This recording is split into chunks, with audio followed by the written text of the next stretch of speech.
I still remember the way the chandelier light caught the shards of porcelain midair. Sparkling, delicate, like confetti at the wrong kind of celebration. Funny what your mind fixates on when something breaks. It was supposed to be a perfect day. My sister Madeline's wedding was held at a sprawling vineyard estate, the kind with white stone pillars, violinists in the garden, and wine glasses that clicked like crystal secrets being passed between people who smile too much. I had spent the entire morning helping her into her lace gown, threading her shoes with the blue ribbon that used to belong to our mother's wedding veil. I had even adjusted the train when she walked down the aisle. That's the kind of sister. I was the good one, the one who never asked for much. And yet, just an hour after the cake was cut, I found myself pinned between a wall of white roses and my father's fury. "Just sign the house over, Claire," he said, low and clipped. His cologne, something expensive and sharp, stabbed at my nose. "It's Madeline's start in life. You don't need all that space. You're just one person." I blinked at him. The ballroom behind us buzzed with music and clinking glasses, laughter wafting through the open doors. "Dad, Grandma left that house to me. You know that. Madeline and her husband already have." "Don't be difficult," he snapped, his voice hardening. "Do you want to ruin this day for her?" My fingers tightened around the clutch bag at my side. "I'm not ruining anything. I'm just keeping what's mine." It happened so quickly, I couldn't even flinch. One moment, he was glaring at me. The next, he'd picked up a heavy ceramic cake stand from the gift table beside us, a white one with gold trim and floral embossing Madeline had registered for, and slammed it into my left shoulder. The sound of it cracking against bone echoed, louder than the violin music. And then there was silence. Real silence. The kind that doesn't come from stillness, but from shock. I dropped to one knee, gasping, the pain blooming like fire under my collarbone. My clutch slipped from my hand and hit the floor with a dull thud. I looked up. They were all staring. My mother's face froze mid-smile. Madeline held a champagne glass halfway to her lips. Jeremy, my fiancé, stood behind them all, a half step forward, eyes wide, but unmoving. No one rushed forward. No one shouted. No one said my name. I stumbled to my feet, vision swimming, and pushed through the crowd like a ghost in a silk dress. My shoulder throbbed with every heartbeat. In the back, kitchen, where servers bustled and dishes clattered, I collapsed against a stainless steel counter. "Ma'am," a young server whispered, rushing to me. She handed me a cloth, her hands trembling as she saw the blood soaking through the strap of my dress. I nodded numbly. "I'm okay," I lied. He never followed me. "Jeremy." I waited. 5 minutes. 10. Then I washed my face in the industrial sink, adjusted my dress, and returned to the ballroom. The music had resumed. Guests danced. Madeline laughed. No one asked if I was all right. That night, in the hotel suite Jeremy and I were meant to share, I locked myself in the bathroom and curled up on the cold tiles. I could still smell Madeline's perfume clinging to my skin, roses and white tea, and it made me nauseous. The cloth the server gave me was now crumpled in the sink, stained dark red. Jeremy was in the other room, pretending to sleep. He hadn't said a word to me about it. I stared at the crack in the bathroom mirror, a spider vein fracture from where someone had slammed the door too hard months ago. My reflection bent around it like something warped, unrecognizable. Why did he hit me? The question floated up, obvious, heavy. But another voice, quiet, more insidious, whispered back, "Why did no one stop him?" And that was the moment something inside me shifted. Like a door creaking open in the back of a house you thought was locked tight. I used to think being the good daughter would keep me safe. That if I gave enough, bent far enough, made myself small and accommodating, they would love me better. Not louder, just more gently. But the truth is, when you spend your life shrinking to fit someone else's frame, they don't thank you. They forget you were ever bigger. It started early. I was the quiet one, the calm one. The child who wiped down the counters without being asked. The girl who apologized even when she hadn't done anything wrong. When Mom was diagnosed with lupus during my last year of high school, it was understood, without discussion, that I would stay behind and help. I let my full scholarship to Northwestern expire like a carton of forgotten milk. "You're the strong one," my mother said when I brought her tea at 3 a.m., her hands trembling, skin dull and waxy in the low light. I believed her. Mistook flattery for affection. I didn't see then that strong was just code for you'll never be allowed to break. Madeline, on the other hand, bloomed with freedom. She went off to study fashion in New York, spent her summers in Europe. Whenever she called home, it was like royalty phoning the staff. Still, I took on 2 jobs to help pay for her rent and her books she would later leave in my old room forgotten. Dad was always obsessed with appearances. His shirts were pressed to military stiffness, his car washed even when it didn't need to be. When guests came over, we pretended like Madeline had earned everything herself, and I never corrected them. I thought silence was the noble choice. I thought that made me good, but good daughters get forgotten, or worse, used. When Grandma Helen died, I didn't cry at the funeral. I held my mother's hand, fixed her shawl, and stayed until the last mourner drifted into the rain. I didn't cry until weeks later, standing alone in the lake house Grandma left me. It was small and drafty, with peeling wallpaper and uneven floorboards, but it smelled like lavender and books, like her. I found an old locket tucked in the drawer of the writing desk, a photo of her and me from when I was 5, my face squished against hers, both of us grinning like we knew a secret. I wore that locket every day for 3 years. When the will was read, my mother was visibly stunned. "She left you the house?" she asked, her voice brittle with disbelief. "She said it should stay in the family." "I am the family," I'd whispered. Dad didn't speak to me for a week after that. Madeline simply raised her eyebrows and muttered, "Weird choice." Still, I kept the house. I poured my weekends into fixing it, scraped paint from the windows, sanded the banisters, learned to patch drywall from YouTube. It became my sanctuary. My only proof that I could own something in this life and make it beautiful again. That's where I met Jeremy. He was helping his uncle repair the dock down the road and offered to help me with the broken railing on my porch. He had a quiet laugh, strong hands and eyes that didn't flick away when I spoke. For the first time in a long time, I felt like someone saw me. The real me, not the one my parents curated. We dated for 2 years before he proposed. Simple gold band, no audience, just us and the lake, and a promise I thought I could trust. But Jeremy never pushed back against my family. He smiled when Dad barked orders. He fetched drinks when Madeline snapped her fingers. He said he didn't want to cause waves. The night before the wedding, I sat on the balcony of our hotel suite, watching the vineyard lights blink in the distance. I had that old locket in my palm, my quiet little tether, to a time I felt loved. Jeremy came up behind me and wrapped a shawl around my shoulders.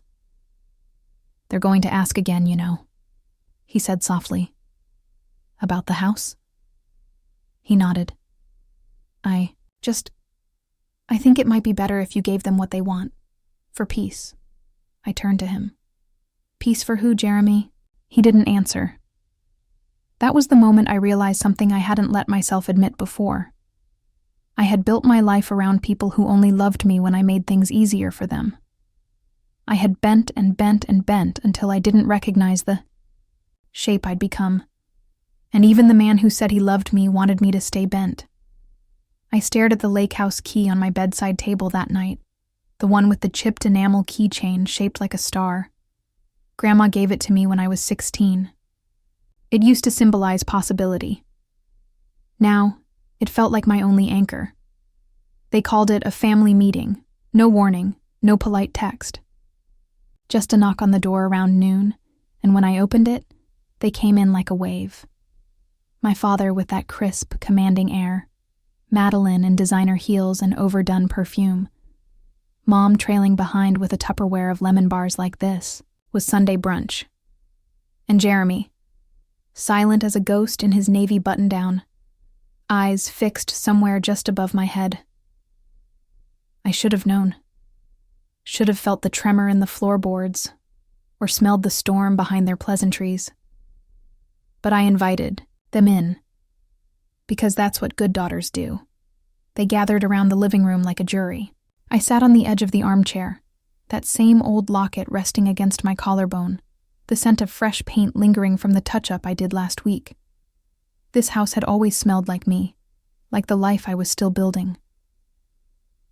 Claire, my father began, folding his hands on his lap like a corporate exec. We're here because we're concerned. That word, concerned, curled like smoke in the air.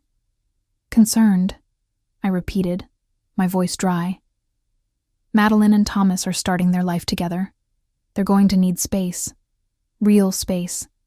You know their apartment's barely big enough for a broom closet. My sister gave a delicate sniff, dabbing under her eyes. Not a single tear smeared her eyeliner. It's just not fair, Claire, she said, voice trembling in that practiced way. You're living here all alone. And this house, it means something to all of us. Grandma left it to me, I said quietly, my fingers curling into the armrest. She made that choice. But don't you think, my mother chimed, in softly, that she would have wanted you to share? She always believed in family over things. I stared at her. She couldn't even look me in the eye. My father cleared his throat. Look, no one's saying give it away. Just transfer this deed. Thomas and Madeline will pay property taxes. You can come by whenever you like. I blinked. My body went still, the kind of still that comes before something shatters. This isn't a guest house, I said. It's my home. My father's face hardened. Don't be spiteful, Claire. You've always had a stubborn streak. This is about unity. She's ruining everything, Madeline said sharply, the fake tears dropping fast. Why do you always have to make things difficult for me? And then, Jeremy finally spoke. He didn't raise his voice, didn't touch my hand. He just said, maybe it would help us all move forward. I felt it then, that rupture deep inside. Not loud, not dramatic, just a quiet final breaking. Like the soft pop of a necklace clasp snapping and spilling beads across a floor you'll never sweep clean. I stood up. They all froze. I want you all to leave. Claire, my mom started, standing. No, you don't get to come into my house and tell me I'm selfish for not handing over the last thing I have that's actually mine. You don't get to turn my life into a consolation prize for Madeline. You've always thought you were better than the rest of us, my father hissed. No, I whispered. I just hoped you'd love me for something other than what I could give you. I didn't cry. I didn't scream. I walked into the bedroom, grabbed the overnight bag from under the bed, tossed in a few things, wallet, keys, a sweater, the locket. I paused only to grab the lake house key from its hook by the front door. The chipped, star-shaped enamel clinked against the others like a reminder, or maybe a warning. I walked past them like they were furniture. Jeremy reached out as I passed. Claire, don't make this into... I pulled my arm away. Don't worry. You'll never have to pretend again. And then I left. The rain hit the windshield in sheets, each drop a little drumbeat against the silence. The sky split open with a flash of lightning, and thunder answered a few seconds later like some cruel applause. I didn't know where I was going until I was already halfway there. The lake house. My hands trembled around the steering wheel. My mouth tasted like copper. My face stayed dry, but my throat burned. You have no one left, the thought whispered. Not cruelly, just a statement of fact. I screamed. Not words, just sound. I screamed until my lungs burned, until the storm outside seemed quieter than the one inside my ribs. The headlights caught the old mailbox, and I swerved into the gravel driveway, tires skidding slightly on the slick earth. The house stood there, like it always had, modest, weathered, waiting. The porch light flickered as I climbed the steps, rain soaking through my sweater. I fumbled with the keys. My fingers were numb.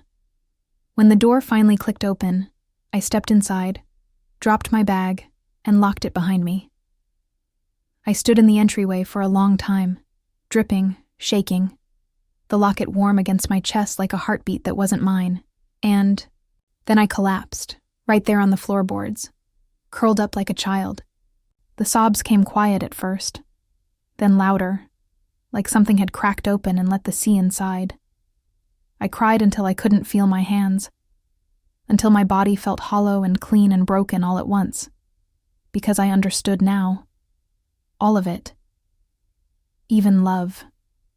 When tied to expectations, to silence, to obedience, can rot you from the inside out. Even love that looks calm can be a slow form of violence. The first thing I did was take down the mirrors. There weren't many, just a few scattered across the old lake house, one in the bathroom above the sink, one in the narrow hallway outside the bedroom, and an old oval-shaped one with a cracked wooden frame in the living room that I'd always loved as a child. It reflected the light from the lake in a soft, golden way, like water remembering the sun, but I couldn't bear to look at myself. Not because I was afraid of the bruises, though they bloomed across my collarbone like ink stains beneath my skin. Not even because of the hollow look in my eyes that had started to scare me. It was because every time I caught my reflection, I saw a woman who had spent her entire life asking permission to breathe. So one by one, I took them down. Wrapped them in old quilts, stashed them in the attic. Without mirrors, the house grew quieter. No second guesses, no judgment. Just wood and wind and space. I slept when I wanted. Ate when I was hungry. Sometimes I skipped both, and the world didn't end. I read paperbacks from the shelves Grandma left, mysteries, romance novels, old cookbooks with curling corners. Some nights I'd lie on the floor in the living room, letting the moonlight paint silver streaks across the walls, listening to the lake whisper secrets through the windows. I cried, too. Not as often as I expected, but deeply. The kind of crying that comes from somewhere ancient in your bones. I'd cry when the house was too quiet, when I passed the dusty piano in the hallway, when I boiled water for tea and remembered my mother's hands doing the same, only her fingers were always trembling. But no one called, no one knocked, no texts, no apologies.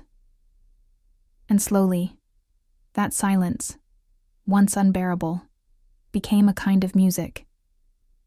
It was maybe 2 weeks in when the knock came. I froze. It was early morning, and I'd just put bread in the toaster and tied my hair into a messy knot. I was still in Jeremy's old flannel shirt, one of the few things I hadn't burned or boxed away. I opened the door slowly. A woman stood there, late 60s, maybe older. Weathered, but elegant. Her gray hair was braided back. She wore a chunky sweater and rubber boots. In her hands, a warm loaf of homemade bread wrapped in a tea towel. "Hi," she said gently. "I'm Eleanor. I live up the hill. Used to know your grandmother." I stepped aside without saying anything. She entered like she already belonged. She didn't ask about the bruises. Instead, we drank tea at the little kitchen table, and she told me about her roses and how they never bloomed in time for the spring festivals anymore. She talked about the coyote she'd seen the night before, stalking the edge of the woods, and how it reminded her of her late husband. I wasn't sure if that was a metaphor or not, but I smiled anyway. Eventually, we got quiet. And then Eleanor looked at me, not with pity, but with knowing, and said, "I left everything once too. Packed a single suitcase and walked out while he was at a work conference. Took me a year to stop apologizing to the walls." We sat in that silence a while longer, drinking lukewarm tea like old friends. The days grew longer. I started to move with them. I painted the kitchen a soft sage green, 2 coats, even though my arm ached. I planted tomatoes and thyme in the mire, garden bed that had long gone wild. Bought wind chimes from a roadside stall and hung them by the porch. Their soft clang reminded me that I was still here, still breathing, even when the world forgot. I kept the locket close, sometimes slipping it under my shirt where it lay against my chest like a hidden truth. I'd open it some evenings and stare at Grandma Helen's smiling face beside my own younger one, a girl who didn't yet know what it meant to be invisible to the people she loved. I donated Jeremy's flannel shirt. Let the wind take the smell of him away. I went days without speaking, and somehow I didn't feel lonely. I stopped needing the world to clap for my survival. It wasn't until a month had passed that I truly saw the house. I was wiping down the counters one morning, the sunlight spilling across the hardwood floors, the smell of rosemary and lemon rising from the windowsill planter. A bird sang outside, something sweet and high and free. And I looked around. No voices, no expectations, no mirrors reflecting. Someone else's disappointment, just space. And for the first time, I didn't see emptiness. I saw freedom, the space to become someone new, someone unbent, someone who could finally stop asking, "Am I enough?" and start saying, "I am." It was a Monday morning, cool, bright, the kind of morning that slips past you if you're not paying attention. I was clearing out the guest room closet when I found it. A faded shoebox tucked beneath a stack of Grandma Helen's old quilted blankets, the cardboard soft with age and the corners held together by yellowing tape. I recognized the handwriting on the lid immediately. "Claire, open when you're ready." My heart thudded in my chest. I sat down on the floor right there, sunlight pooling around me like a quiet witness, and opened it. Inside, a bundle of neatly folded letters, a few sepia-toned photos, and a thin manila envelope labeled Legal Docs, Private.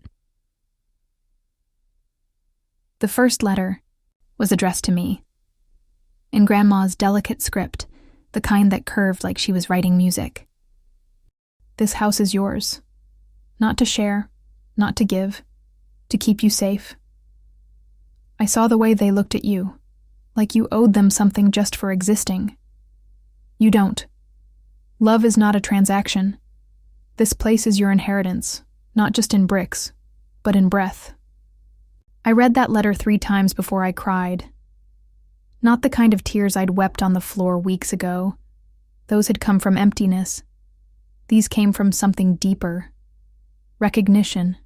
She'd seen it all. Even when I thought no one did. The envelope contained more than I expected.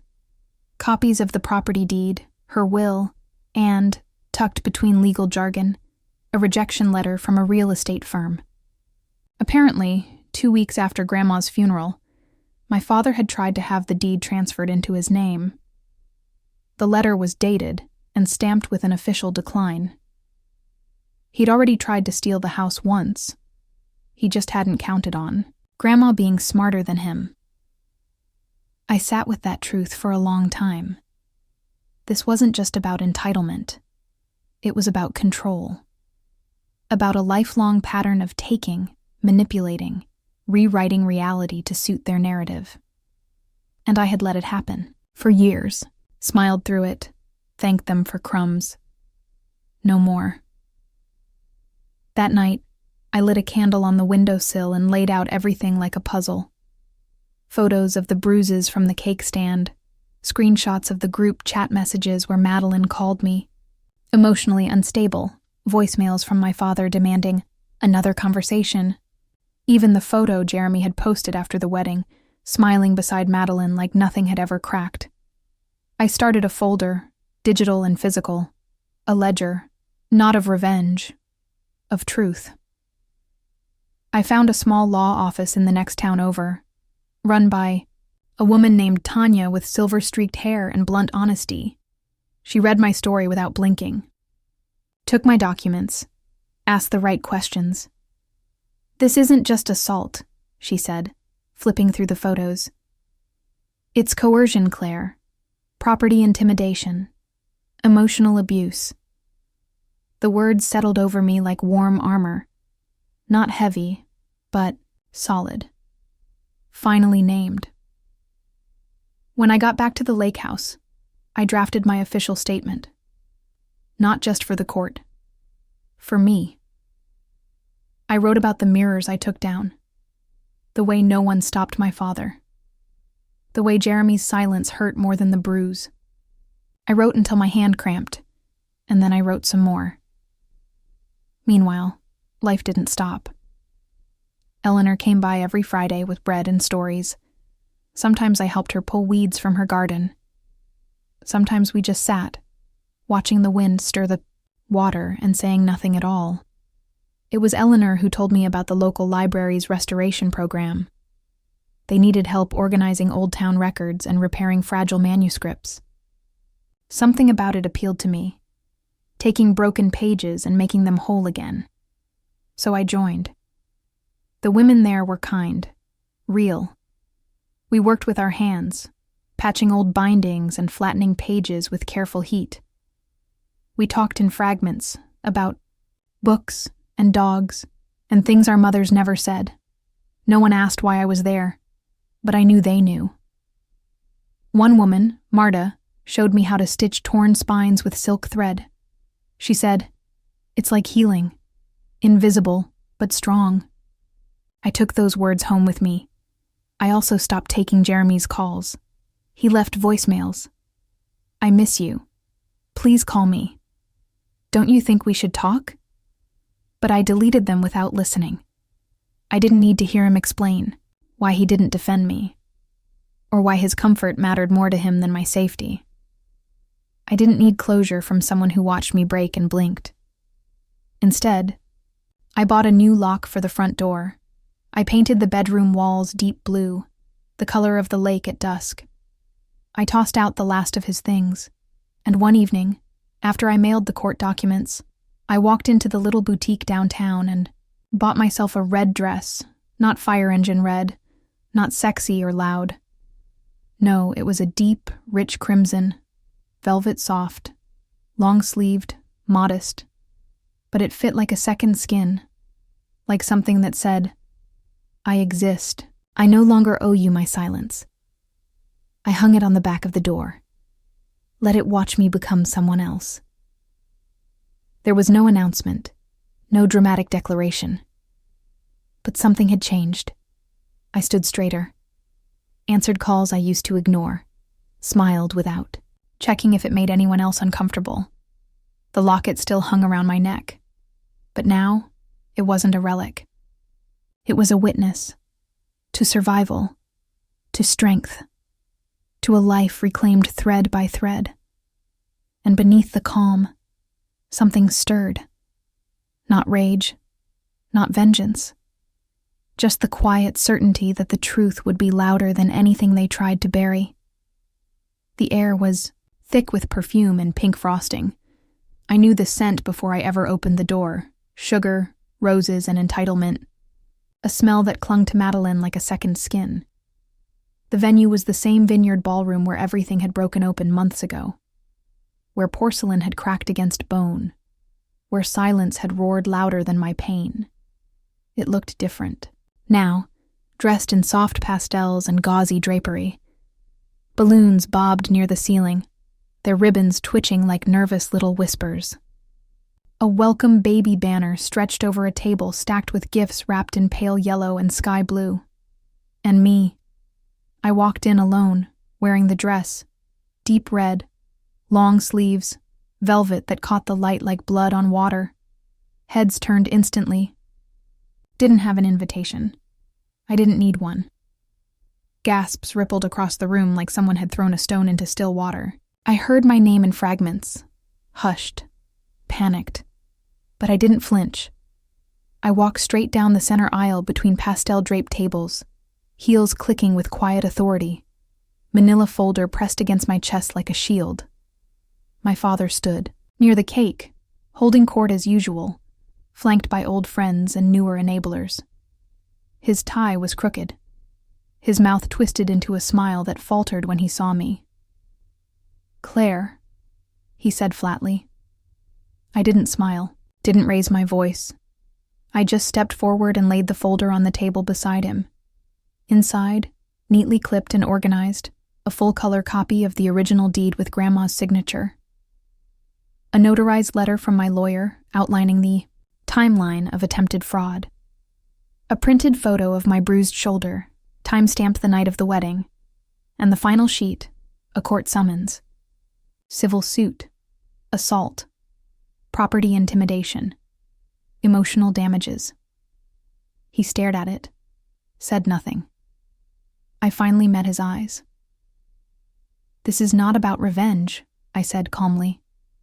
"This is about remembering I exist." He blinked. His jaw twitched. Then he turned and walked out of the room. Just like that. Madeline was already crying. Perfect, delicate sobs behind a trembling hand. "You had to do this now?" she gasped.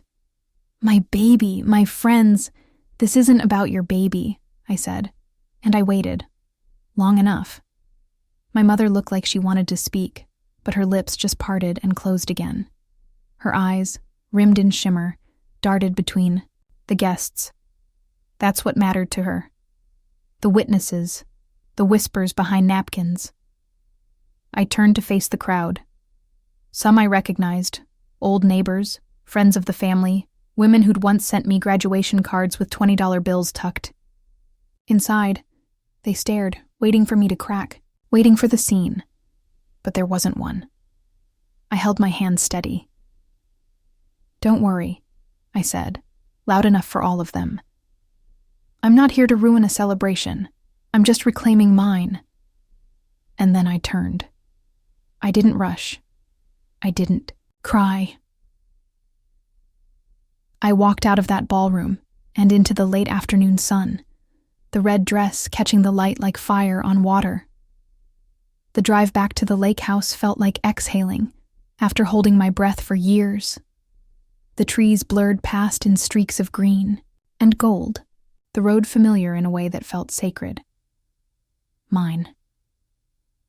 When I got home, Eleanor was already there, sitting on the porch with a bottle of wine and 2 glasses. She didn't ask. She just poured.